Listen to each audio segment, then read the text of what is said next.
Bonjour à tous et bienvenue dans cette nouvelle vidéo. Alors aujourd'hui je vais chez BMR rencontrer Festool pour qu'on m'explique comment cette radio fonctionne une bonne fois pour toutes parce que je n'ai toujours pas réussi à avoir de la musique. Par la même occasion, je vais en profiter pour découvrir quelques nouveautés et vous les partager, dont une exclusivité mondiale, rien que ça. Et par la même occasion, je vais aussi rencontrer quelques abonnés. J'espère que les choses vont bien se passer. Et je vous souhaite un bon visionnage et on se voit en fin de vidéo pour le bilan de cette journée. Voilà, allez, bon visionnage. C'est super. Bonjour, excusez-moi, dis Séba, j'ai une petite question là. J'ai reçu ma nouvelle radio. Alors c'est DAB+, c'est tout ce que tu veux, c'est chouette. Elle est grosse la radio, non? Moi on me la présente comme une radio. Il y a des options dessus. Oui, Bluetooth et tout, donc j'essaye avec mes applications smartphone et tout. Pas mal. Alors j'ai le son de la Capex, j'ai le son de la circulaire, mais j'arrive pas... Non mais attends, alors c'est bien beau, il y a le tiroir pour les CD et tout ça, mais mes CD ils rentrent pas dedans, donc c'est pas standard. Est-ce que tu peux m'expliquer? Sur internet, maintenant en digital, il n'y a plus besoin de CD. J'ai regardé, mais j'ai pas le truc USB et tout, donc Bon, tu m'expliques un petit peu que ça aspire de la poussière ce truc là aussi? Pourquoi c'est pas une radio? Pas vraiment, non, c'est plutôt un aspirateur en fait. Mais pourquoi Johan il me l'a pas dit? Ça fait 3 fois que je lui demande. C'est à moi que tu dois demander. Et il saoule moi en fait, il saoule moi. Je pense peut-être un petit peu, ouais. Mais qu'est-ce que tu veux savoir? Allez, on va essayer de comprendre un petit peu comment ça fonctionne le Bluetooth et puis l'aspiration parce que évidemment c'est un aspirateur, moi là seulement que je le capte. On va faire une vraie explication. Allez. Alors ce que je vais faire, c'est que je vais juste prendre une machine avec des batteries. Donc un aspirateur de chantier, un aspirateur professionnel, c'est quoi le but? C'est quand tu démarres ta machine, l'aspirateur démarre en même temps. Et le problème avec les batteries, c'est que je vais mettre le frein comme ça il ne bouge pas. Le problème avec les machines sur batterie, c'est qu'il n'y a pas de liaison physique entre l'aspirateur et la machine. Donc, tu es obligé de venir à ton aspirateur et de le démarrer manuellement. Et donc, le système Bluetooth va te permettre de faire démarrer ton aspirateur en même temps que ta machine, même avec une machine sur batterie. Comment ça fonctionne? Donc, je branche mon tuyau. Et il suffit d'avoir une batterie avec la technologie Bluetooth intégrée. Maintenant, toutes les nouvelles batteries Festool le sont de toute façon, mais c'est possible que des gens aient encore des anciennes batteries où il n'y avait pas le Bluetooth. Donc il faut une batterie Bluetooth. Je la mets sur ma machine 18 volts. Ici j'ai pris une scie, mais ça pourrait être autre chose. Et j'ai un bouton ici, donc j'ai le bouton général de mise sous tension, donc je mets mon aspirateur en marche. Bouton de démarrage manuel, plus/moins pour faire varier la puissance. Et j'ai ce petit bouton là, avec le symbole bien connu pour la détection. Donc j'appuie dessus et je vois ma petite lampe bleue qui clignote. Oui d'accord, le plus, moi je croyais que c'était pour le volume. Ah ben voilà, non, c'est la puissance d'aspiration. Ok. Donc quand je suis à l'arrêt, je peux demander puissance maximum, intermédiaire ou minimum. Donc ici, une fois que je suis en mode détection, je n'ai plus qu'à démarrer ma machine une fois. Et mon aspirateur démarre. Donc ça c'est l'aspiration qu'on entend, c'est pas le bruit de la machine. C'est pas le bruit de la machine, c'est l'aspirateur. Ouais, moi j'étais convaincu que c'était le bruit de la machine. Ah là là.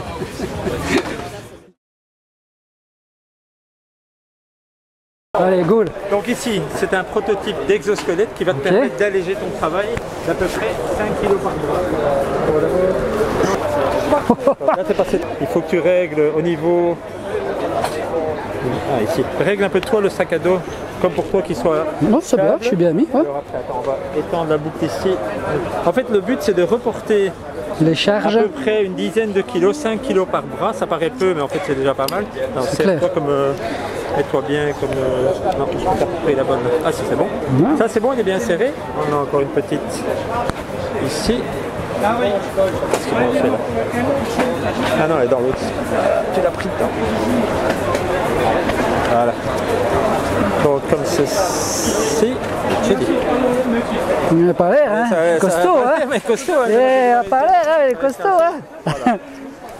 Et alors la dernière chose, on va devoir ajuster les bras. Donc mets tes bras plus ou moins tendus. En fait l'idée c'est de venir reposer avant ton coude pour que tu puisses... D'accord. Voilà. L'idée c'est d'apporter un appui quand tu vas lever les bras. Ok. On va mettre le bras, on va le serrer, mais il faut que tu puisses... Tu as toujours, toujours la mobilité ici. Et bien entendu, la batterie est encore... Robocop n'a qu'à bien se tenir, moi je vous le dis.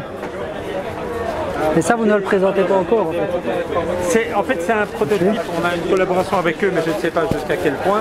Et donc, pour le moment, on se pose plutôt la question de savoir est-ce que ça a un intérêt dans notre type de métier. D'accord, pour la menuiserie, etc. Voilà. En charpenterie, peut-être. Peut-être, voilà. Bon, mais le sature bois ou quoi. Après, est-ce que ça va réellement apporter suffisamment d'aide par rapport au budget pour qu'un... En gros, tu es en train de me dire que je suis un cobaye. Je me demande s'il ne faut pas mettre un peu plus Mets tes mains comme ça. Ça touche pas ici? Ouais, ça touche. Mettre un peu plus là. Parce qu'en fait, évidemment, il faut d'abord ajuster. C'est un ancien para, donc... Je vole! Je commence! Je vole! Et ça marche déjà d'empêcher le son. Eh, je sens, je te jure, je ne touche plus terre! Donc en fait... on a gardé un peu. Je te jure, t'as l'impression... Donc l'idée ici, c'est d'avoir un appui, si tu veux, surtout quand tu travailles en hauteur. Mais on a d'autres fonctions, donc on pourrait mettre une fonction par exemple. Oui, si je fais des faux plafonds, des trucs comme ça. La position dans laquelle tu étais maintenant, tu peux te reposer dans la machine. Ben, je vois. Si tu dois monter, descendre, monter, descendre. Ça, c'est une autre fonction qui t'aide. Mais si ça t'aide en montant, mais dès que tu redescends, pouf, elle relâche tout. D'accord, ok. Essaye une fois. Oui, c'est ça. Donc là, je me laisse aller, mais si je pousse un coup, ça redescend. Ah ouais. Quand tu fais des faux plafonds ou quand tu travailles en hauteur pour mettre des trucs sur des cuisines ou quoi. Si tu veux prendre une machine, essayer de prendre. Et donc ça, c'est censé m'aider à lever. Mais moi je mettrais plutôt sur l'autre fonction, on va repasser à la fonction. Ouais, mais ça, bon, déjà à la base, c'est pas lourd. Bon, je le tiens avec 2 petits doigts, ça. Hein? Bon, quand même. Ouais, mais le but, en l'air. Et il me prend pour une croquette. C'est fini là ou quoi? Je suis un peu l'attraction du bazar là. Le but c'est de la tenir comme ça longtemps. Tu vois? Ouais, comme ça, comme si tu travailles. Ah ouais, comme si je travaillais. Ah ouais. C'est trop rare. Je sais plus comment travailler. Si, ouais, c'est ça. Si déjà je savais comment on fait pour travailler au départ, alors si tu me demandes tu fais comment on travaille, je ne le sais pas. Tu peux m'expliquer? Regarde, tu mets tes bras comme ça, et je vais te montrer. Non mais sérieux, si, je vois. Bah, regarde, tiens là comme ça. 5 kg par bras, mais... Tu sens? Là j'ai mis le truc en pause. Moi là-bas je suis costaud, donc 2 heures comme ça. On n'a pas pris de bon cobaye. Ouais non, franchement c'est impressionnant. C'est aussi ça, c'est qu'il existe des systèmes. Et là c'est normal que ça ne pousse qu'à droite et pas à gauche? Non, c'est parce que c'est un prototype. Là maintenant c'est bon, je redescends. C'est un proto et ça arrive de temps en temps que... Ah voilà, c'est ça. Mais non, si franchement, ouais. Oh, c'est impressionnant en fait. Hein. Tu vois, je le tiens sur 2 doigts, tu ne sens rien quoi. Voilà, là je te l'ai mis. Ouais non, mais même comme ça, je te dis, regarde, je suis sur 2 doigts, tu ne sens rien quoi. Et ça aide aussi à lever ou pas du tout? Donc par exemple si je dois prendre quelque chose comme ça, toi, des poutres ou un truc comme ça. Alors ça t'aide à lever à partir du moment où tu utilises tes bras et le haut du corps. D'accord. Par contre si tu dois arracher un truc du sol, ça ne m'aide pas. Avec tes jambes. D'accord. C'était ça ma question parce qu'on parlait de sature bois, etc. Pour le sature bois, ça c'est pas spécialement utile, c'est plus pour les gens donc, qui poncent en hauteur ou des faux plafonds ou des trucs comme ça. Allez, plaques. C'est ça. Oui, les plaquistes et tout ça. Bon, Robocop n'a qu'à bien se tenir, les petits gars. Allez, je vais continuer mon petit tour. J'ai l'impression d'être à Disneyland. Mets le jet, mets la fonction jet. Ouais, on va tester la position vol. C'est marrant parce que quand t'es comme ça, t'as l'impression que... C'est vrai. En fait, t'as l'impression d'être au bord de la piscine. Alors aujourd'hui, on est au Roadshow Festool avec Seba, le présentateur Festool, évidemment, le meilleur au monde pour une exclusivité mondiale. Obligé, mais pourquoi se cacher? Ça me fait plaisir, ça me fait plaisir. Et c'est la réalité. Merci Benoît. D'accord. Donc il va nous présenter une nouvelle machine de dingue qui vient de sortir chez Festool. Donc je lui laisse la place et puis on va essayer de filmer ça au mieux. Allez, bon visionnage. Donc merci de nous suivre. Alors, un petit mot d'introduction. Une scie sur table chez Festool jusqu'à maintenant, c'était ceci. Donc ça c'est la CS50, c'est la plus petite de la gamme. On a aussi la CS70 et la TKS80. Pourquoi je vous montre ça? C'est parce que la nouvelle scie, vous allez voir, elle a plein de fonctions géniales, mais elle est aussi très compacte. Elle rentre dans un format Systener. Donc ça c'est complètement dingue. C'est la première fois qu'on a une scie sur table qui se plie dans un Systener. Donc celle-ci, quand on replie les pieds, d'abord on a tous les accessoires qu'il faut encore prendre avec soi sous le bras ou autrement. Et puis c'est quelque chose qu'on est obligé de porter à 2 mains et qui pèse quand même 25 kg. Donc je vous invite à venir maintenant voir ici. Donc voilà la nouvelle CSC 50, nouvelle scie sur table en format Systener. Donc là vous la voyez dans le format le plus complet, c'est-à-dire avec une table spécifiquement dessinée pour. La scie, elle, est dans le Systener du bas. Et on a au-dessus un Systener avec des batteries, chargeur du haut et 2 batteries avec. Donc ça c'est juste pour les batteries, donc je vais les mettre de côté.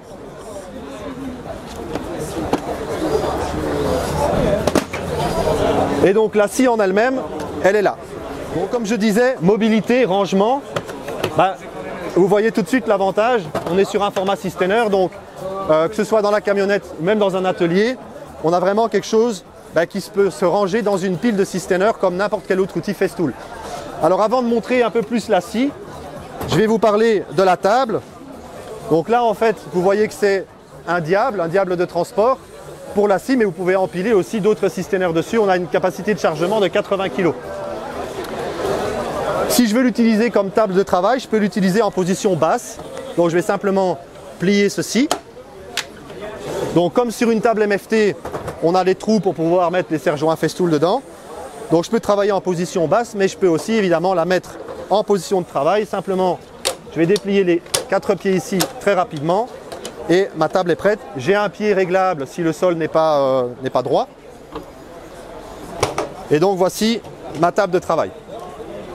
Donc elle est un peu plus basse que les tables standards, puisque le but c'est d'avoir, une fois que la scie est posée dessus, à une hauteur de 90 cm, comme toutes les autres machines stationnaires Festool et toutes les autres tables qu'on a dans la gamme aussi. Donc maintenant je prends mon Systener, vous voyez en dessous j'ai des petits pieds et j'ai des fraisages dans la table qui vont me permettre de rentrer les pieds à l'intérieur pour vraiment une bonne stabilité. J'ai même des petits repères qui me montrent où vient la position de la scie. Donc je prends mon Systener, je viens le mettre sur mes petits repères, ici. Voilà, donc elle est bien calée et maintenant j'ai plus qu'à ouvrir. Attention, c'est le moment suprême. Et voici le nouveau bébé Festool. Donc ça c'est la nouvelle table, et avant de montrer la table, je tiens aussi à dire que tous les accessoires, parce que je disais tout à l'heure, avec une CS50, vous avez encore des trucs à prendre à part avec vous. Il y a tout qui rentre ici dans le couvercle de la machine. Donc ça c'est également compatible avec les Systener comme tout le reste. Donc si je viens le mettre comme ceci, ici, je peux aussi le mettre à hauteur comme je veux, avec mes accessoires à portée de main, ici à côté. Je vous ai dit que tout était compris, donc on a une extension de table, comme ceci, la butée latérale, avec une capacité de coupe longitudinale de 28 cm maximum. Donc bien sûr ici la butée est réglable pour pouvoir avoir de la sécurité par rapport au fait que on a les pièces qui peuvent risquer de se coincer, comme on le sait, entre la lame, donc on doit avoir un dégagement ici normalement à 45 degrés. Donc je vais pouvoir régler cette pièce là. Donc 28 cm ici de capacité de coupe maximum sur le côté. On a également un plateau coulissant qui est intégré à la table. Donc j'ai un petit verrouillage ici, j'ouvre et j'ai un plateau coulissant monté sur 8 roulements à billes. Donc on a vraiment une fluidité de déplacement vraiment super. Donc pour le moment, je vais le laisser bloqué dans sa position. Et on est alimenté par le système 18 volts Festool classique. Donc on a deux batteries de 18 volts. On conseille d'utiliser les batteries de 5,2 ampères. Avec ça, on a, comme on le disait tout à l'heure, une autonomie qui correspond quasiment à une journée de travail. Je parlais des lattes de parquet en mélaminé par exemple. On a fait des tests où on a environ 250 coupes, donc largement de quoi faire sa journée normalement. Et au pire, prenez un deuxième set de batterie et là vous êtes sûr, même dans les trucs les plus exigeants, les cas les plus exigeants, d'avoir largement assez d'autonomie. Donc je remets mes batteries en place. J'en profite pour préciser que la machine ne travaille que en 36 volts. Donc il faut les deux batteries pour que la machine fonctionne. Donc je la mets sous tension.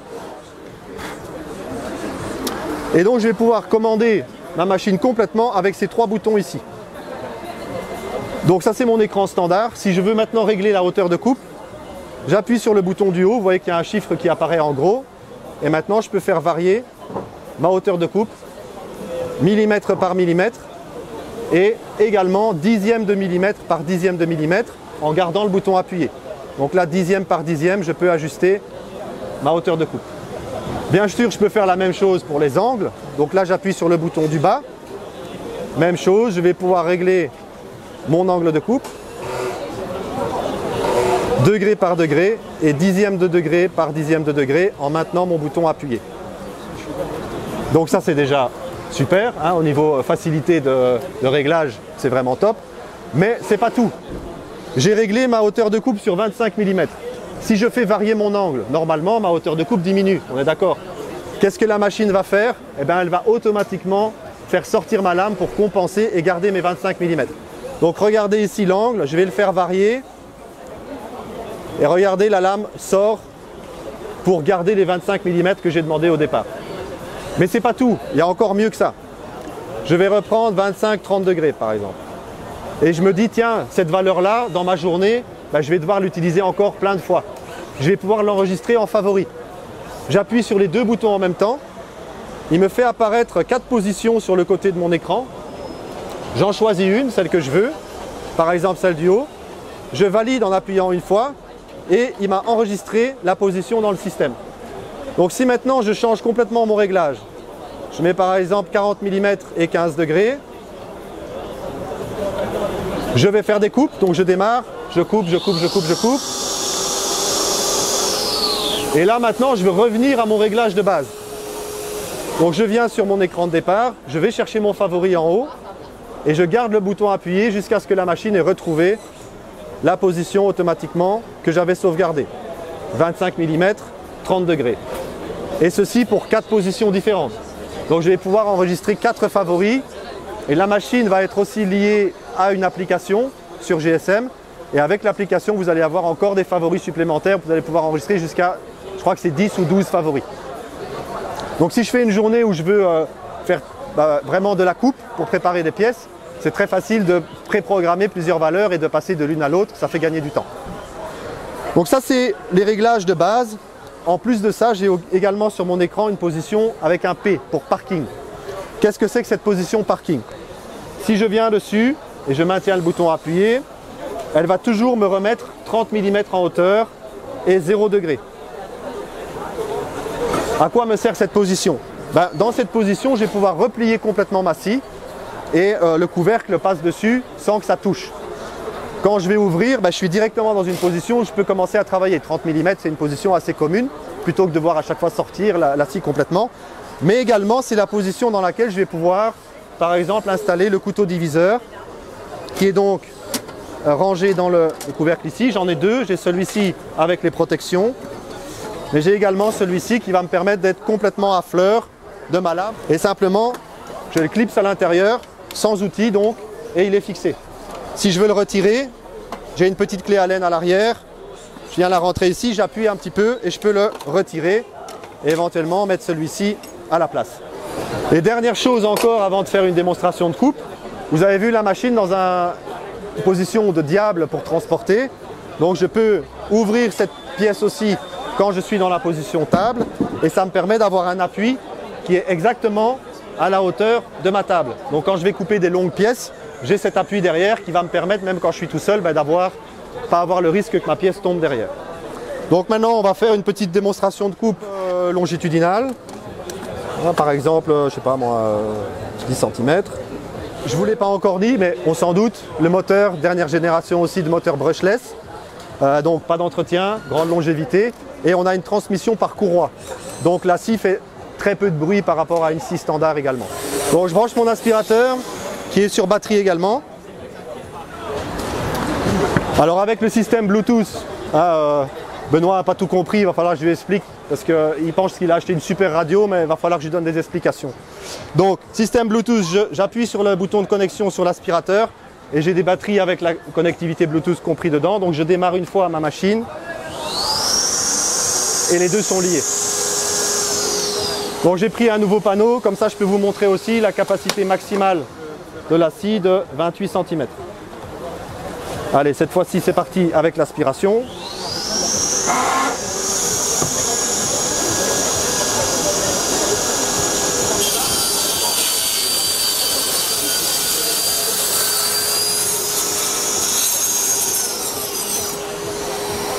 Et je vous invite également à voir la qualité de coupe que l'on a, même dans du mélaminé.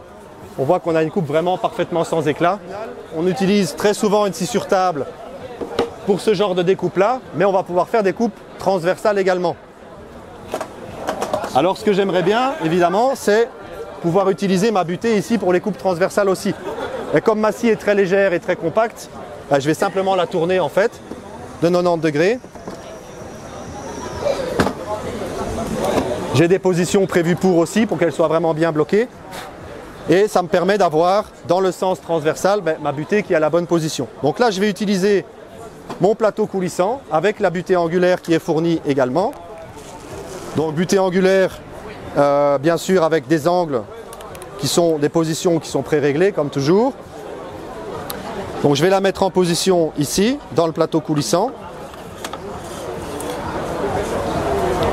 Et je vais régler mon appui ici pour qu'il passe à côté sans toucher.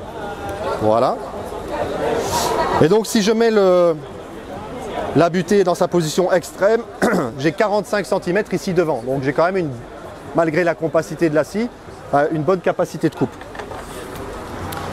Donc ici, même si j'ai une pièce longue, si je prends l'exemple d'une latte de parquet par exemple, eh bien pas de problème, j'ai un appui solide ici sur ma butée et j'ai ça qui me permet d'avoir un appui sur le côté.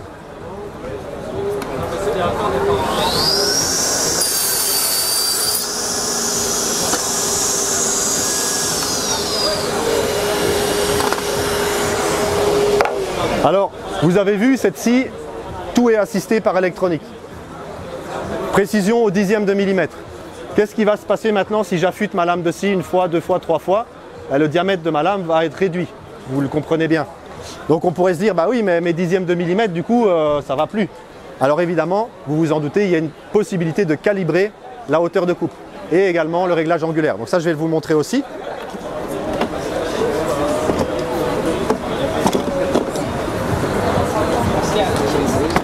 Donc Benoît, si tu veux voir un peu les détails, parce que je vais montrer le menu ici.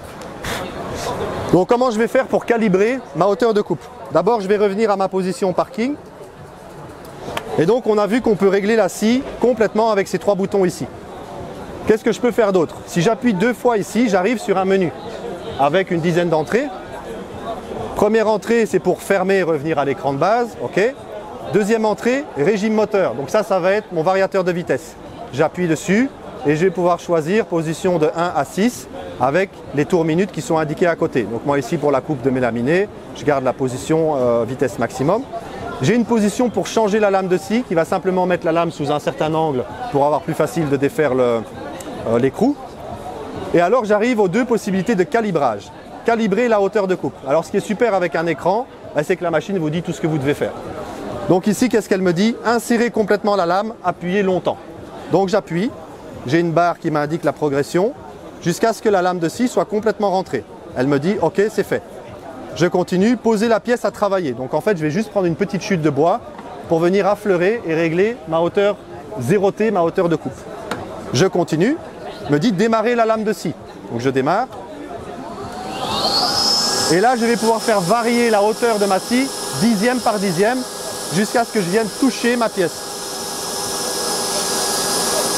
Donc je monte.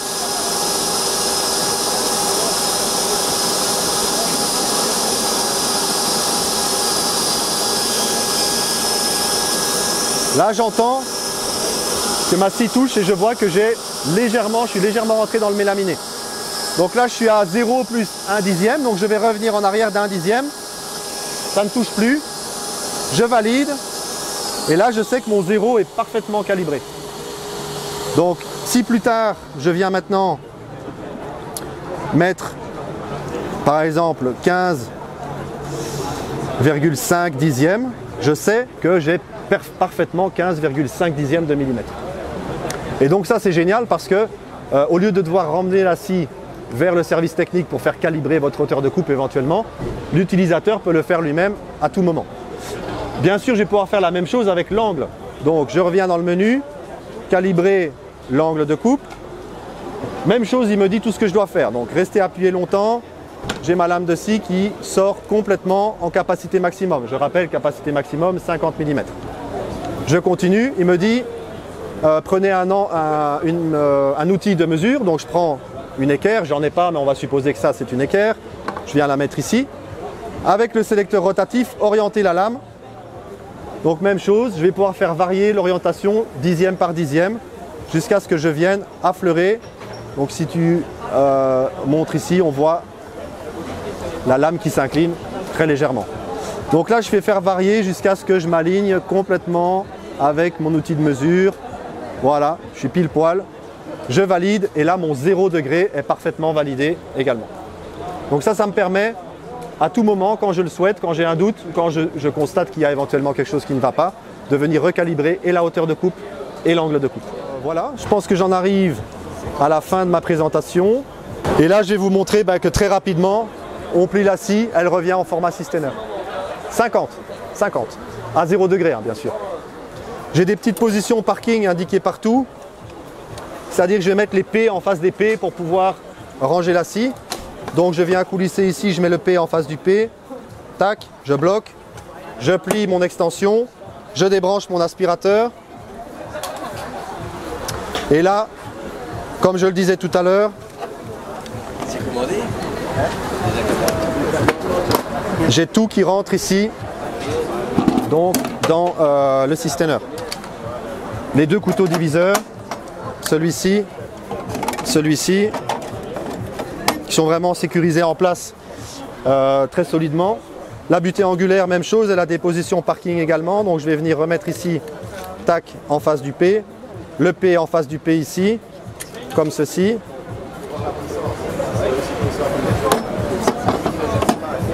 Et tout est maintenant rangé. Je dois simplement me souvenir que l'avant de la machine, c'est le côté où il y a la poignée.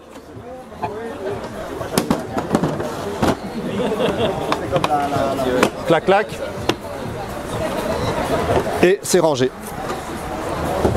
Et ça, c'est vraiment génial, le format Systener, parce que c'est le format Festool, c'est le format de rangement, atelier, chantier, etc. Et donc là, on a enfin une scie sur table qui a ce format-là également. Donc pour ceux qui n'ont pas vu tout à l'heure, la table se transforme en diable en 3 secondes à peu près.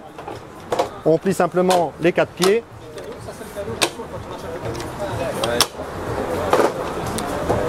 Et on a un diable de transport, capacité 80 kg, donc on peut venir mettre la scie. Un Systener avec les batteries et le chargeur éventuellement. Et n'importe quelle autre machine que vous pourriez juger utile d'avoir avec vous sur chantier. Avec la petite sangle qui va bien pour sécuriser l'ensemble.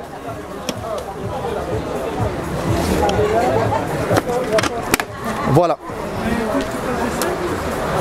Qu'est-ce que vous en pensez? C'est pas mal. Le bouton commande? Le bon de commande, écoute, il est disponible ici à côté. C'est une machine qui arrive en février 2023 et elle est déjà disponible en précommande pour vous assurer d'avoir les premiers modèles pour vous.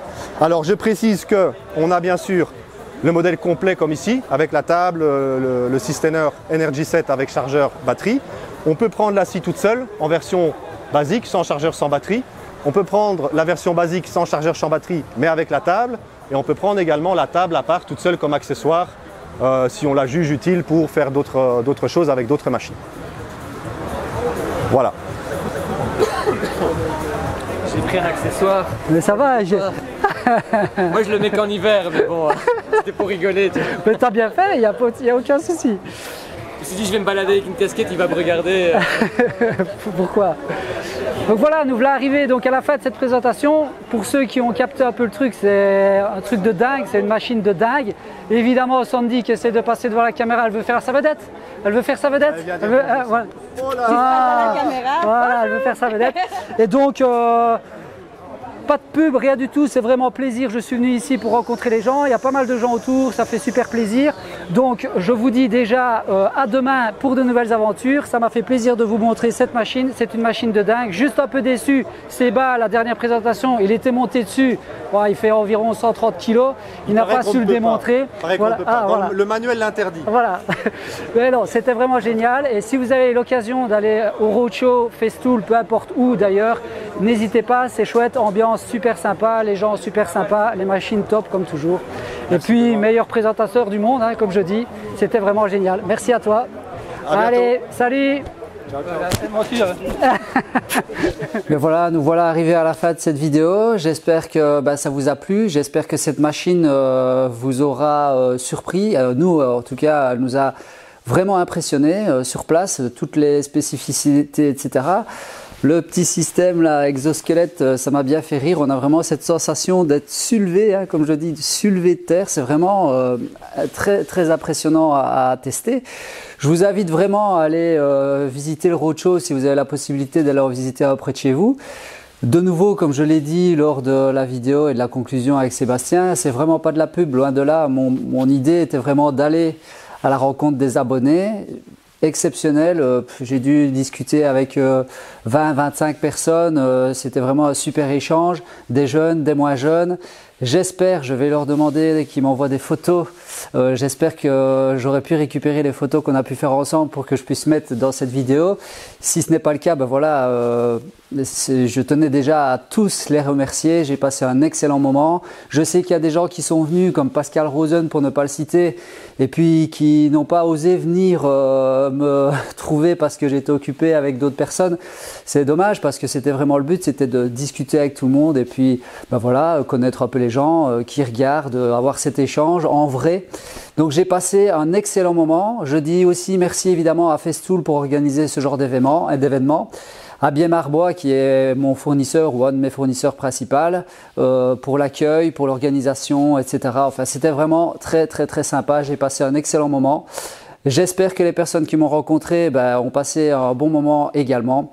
Et puis je vous dis déjà donc à demain ou à bientôt pour de nouvelles aventures. Salut, salut!